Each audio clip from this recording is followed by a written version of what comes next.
the VII lies dead, but his legacy refuses to rest. A royal physician is summoned to preserve not merely the corpse but a physical anomaly so grotesque that it haunted the monarch's entire life: his deformed, oversized sexual organ. What might have been a private medical oddity became a metaphor for his reign, twisted, destructive, and larger than life in all the worst ways. From gossip in palace corridors to medical records hidden in Vatican vaults, the truth about Ferdinand's anatomy filtered through Europe's courts like a scandalous ghost story. His physical condition was not an isolated quirk but the product of centuries of dynastic inbreeding, psychological trauma, and an obsession with producing an heir that would devastate the women he married and the kingdom he ruled. Not merely the story of a malformed body but of a malformed monarchy, where dysfunction in the royal bedchamber metastasized into tyranny over an entire nation. And on October 14, 1784, in El Escorial Palace, the son of Charles IV of Spain and Maria Luisa of Parma, first cousins in the long tradition of Bourbon and Habsburg inbreeding. By the 18th century, the Spanish royal bloodline was a genetic minefield. Hemophilia, deformities, and infertility plagued its members. Ferdinand was a particularly cruel outcome of this lineage. From adolescence, his anatomy developed in ways that horrified physicians. Court doctors privately documented what they called a member of extraordinary dimension and unnatural form. Its thin base ballooned into a grotesque, club-like mass.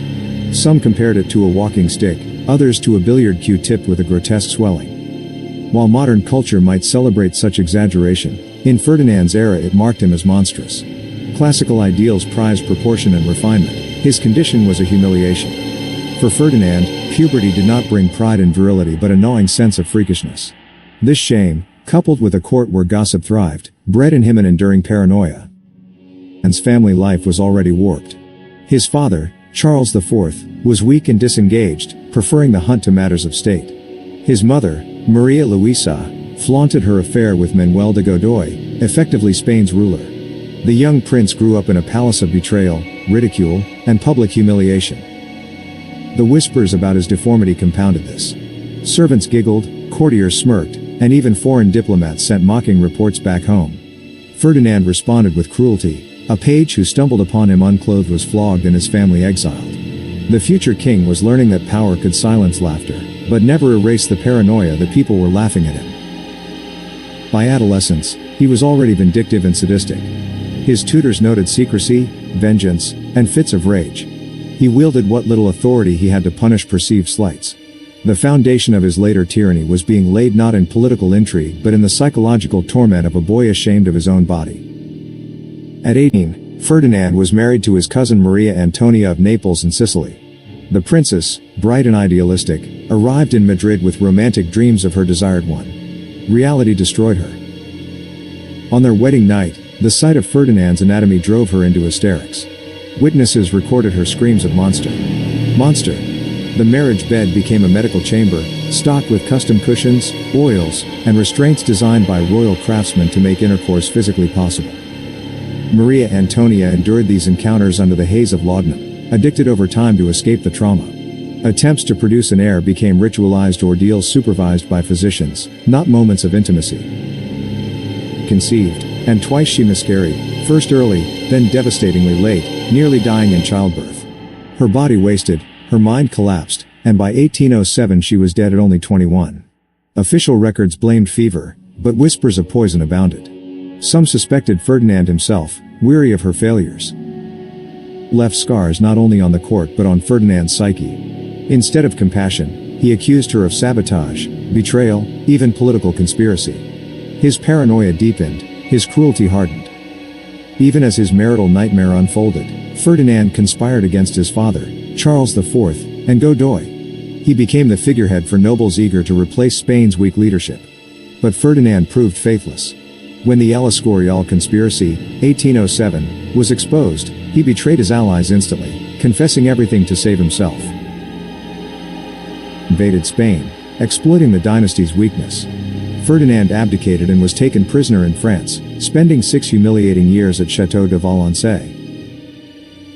French physicians studied his condition with scientific detachment, producing detailed records of his grotesque anatomy. While Spaniards fought and died for his restoration, Ferdinand's focus remained on medical experiments, potions, and schemes to fix his deformity.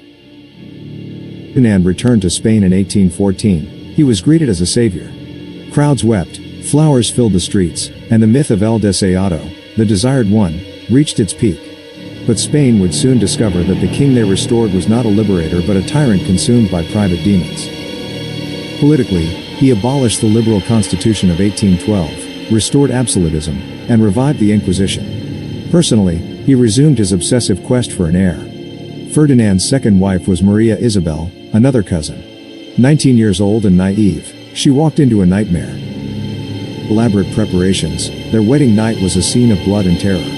Witnesses described broken furniture, screams echoing through the palace, and sheets soaked in blood. Isabel developed a stutter, suffered night terrors, and wasted away under the trauma. Her husband responded with paranoia, convinced she mocked him, conspired with foreigners, or poisoned him. He spied on her correspondence, searched her chambers, and had her attendants arrested. 1818, Isabel was dead. Officially of nervous exhaustion, privately of trauma and despair. Ferdinand's obsession with heirs had claimed another victim. Ferdinand's third bride, Maria Josepha Amalia, approached marriage clinically. Aware of his reputation, she brought her own physicians and devices. Intimacy became scheduled, supervised, and treated like surgery. Attachment enraged Ferdinand, who felt reduced to a medical specimen. His paranoia grew, he feared she was spying for Saxony, documenting his condition. Never conceived. After a decade of humiliation, she too withered in despair and died in 1829, another casualty of the royal bedchamber. Fourth marriage, to Maria Cristina, Ferdinand was an aging, obese, and paranoid tyrant. Maria Cristina was more politically astute than his previous wives. She endured his condition with quiet resilience, positioning herself for survival and eventual regency. Through some combination of medical intervention and sheer determination, she conceived and bore two daughters, Isabella II and Infanta Luisa Fernanda. For Ferdinand, this was both triumph and tragedy. He finally had heirs, but only daughters, igniting succession crises that would plunge Spain into the Carlist Wars after his death. Ferdinand's anatomy was more than a grotesque curiosity. It symbolized the deformity of Spain's monarchy, bloated, unnatural, the product of generations of inbreeding, and destructive to all it touched. He was marked by cruelty and paranoia. He trusted no one, punished perceived mockery with exile or death, and betrayed allies. Governance. While colonies revolted and Spain's empire collapsed, he obsessed over potions, devices, and heirs. Wives suffered trauma, addiction, miscarriages, and early death.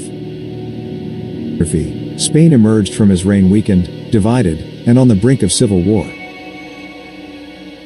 Shapen, so too was his rule. Death and preservation. And the seventh died in 1833, though your opening scene imagines 1834. His body was preserved with royal ceremony, but rumors persisted that special attention was given to preserving his infamous organ, a relic of shame as much as kingship. Cristina, now Queen Regent, would battle to secure the throne for their daughter Isabella II, plunging Spain into decades of conflict. For historians, Ferdinand VII remains a paradox, outwardly the desired one, secretly the monstrous king. His oversized, deformed anatomy, so carefully hidden in archives and whispers, was not a footnote but a grotesque metaphor for an era of tyranny born from deformity, obsession, and decay. Gallery of Europe's troubled monarchs, few figures stand out with the lurid intensity of Ferdinand, the Spanish king who reigned through a strange mixture of personal tragedy and public farce. His life was defined not by glorious battles or sweeping reforms, but by the slow erosion of sanity caused by an anatomical curse. A man entrusted with an empire became enslaved to his body, his obsessions, and his paranoia. The story of his reign is a grim study in how personal dysfunction, when given absolute power, metastasizes into national ruin. Ferdinand grew up in an atmosphere thick with dynastic expectation. The Spanish Bourbons, clinging to the crumbling remnants of empire, placed all their hopes for continuity on their princes. In Ferdinand's case, however, the hopes of the dynasty clashed with cruel anatomy. By adolescence it became evident that the young prince suffered from a grotesque genital deformity. Gossip, always eager in European courts, whispered of a phallus both monstrous in size and useless in function. It would become the defining motif of his life, a physical gift turned into a curse. Furtive examinations by royal physicians quickly learned that his worth as a man and monarch would be measured by his ability to sire an heir. Shame and secrecy became his companions. As he grew older, his sense of identity fused with anxiety about his body. The stage was set for a reign in which the most intimate dysfunction would spill into the public domain. It was not merely a personal milestone for Ferdinand, it was a state necessity. His first marriage was arranged swiftly, with expectations of fertile offspring. The young queen, though dutiful, was soon drawn into a grim cycle of failed intimacies, invasive medical procedures, and whispered consultations with priests. No children came. Rumors of impotence spread, and Ferdinand's fragile pride twisted into rage. Physicians recommended barbaric remedies, bloodletting, tinctures, mechanical devices. Religious figures interpreted the barrenness as divine punishment. The marriage became a theater of humiliation, ending with the queen's decline and death, hastened by the relentless pressure to provide what her husband could not achieve. Subsequent marriages repeated the cycle with tragic monotony. Brides entered the palace with cautious optimism. Within months, they were gaunt, anxious, and under surveillance by doctors and mystics alike. Each queen became less a wife than a specimen in an experiment, her body monitored for the faintest sign of pregnancy, her spirit broken by Ferdinand's alternating rages and despair. By the time Maria Josepha arrived as his third consort, the court had already begun to treat these marriages as macabre spectacles. Against all odds, in 1829 Maria Josepha became pregnant. Europe erupted in speculation. Was it divine intervention? A triumph of modern medicine? Or, as cynics muttered, evidence of infidelity? Ferdinand himself oscillated between euphoria and terror. He surrounded Maria Josepha with layers of protection, guards, physicians, exorcists, even alchemists. The queen's apartments became a fortress, sealed against enemies both real and imagined. It was cruel. In the 7th month, complications arose. Modern knowledge suggests placental abruption, but in the confused atmosphere of Ferdinand's court, where doctors competed with astrologers for influence, effective treatment was impossible. On May 18, 1829, Maria Josepha went into premature labor. The king, in his mania, insisted on personally supervising the delivery. The child, a daughter, survived only a few hours. The queen lingered 3 weeks before succumbing to infection. Bordered on madness. He refused burial, demanding that doctors attempt resurrections. For days the palace stank of decay. When reality finally forced itself upon him, he collapsed into profound depression, withdrawing from affairs of state to sit before the death masks of his wives. Spain drifted leaderless while its king haunted his own grief. Monastic necessity does not rest. In the same year, advisors arranged a fourth marriage with Maria Cristina of Naples. The match was grotesque from the start. Maria Cristina arrived already pregnant by another man. Ferdinand either failed to recognize the obvious or chose willful blindness. The marriage went ahead, a parody of royal dignity. Isabella II was born. To the world, she was Ferdinand's miracle heir.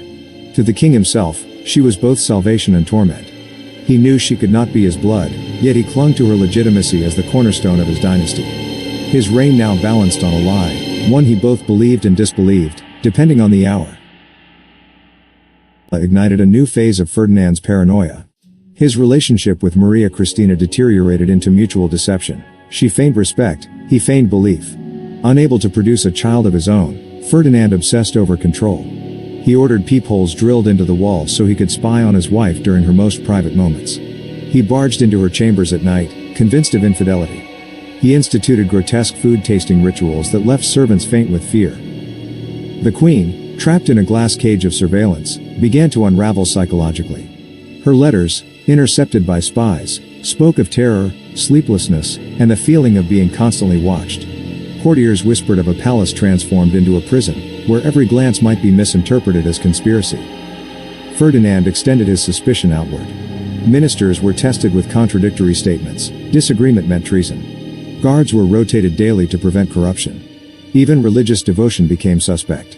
The Spanish court, once famed for elegance, devolved into a stage of whispered codes and fearful silences. Diplomats abroad reported on the king's instability, and foreign powers hesitated to engage seriously with a monarch so consumed by shadows. Ferdinand's relationship with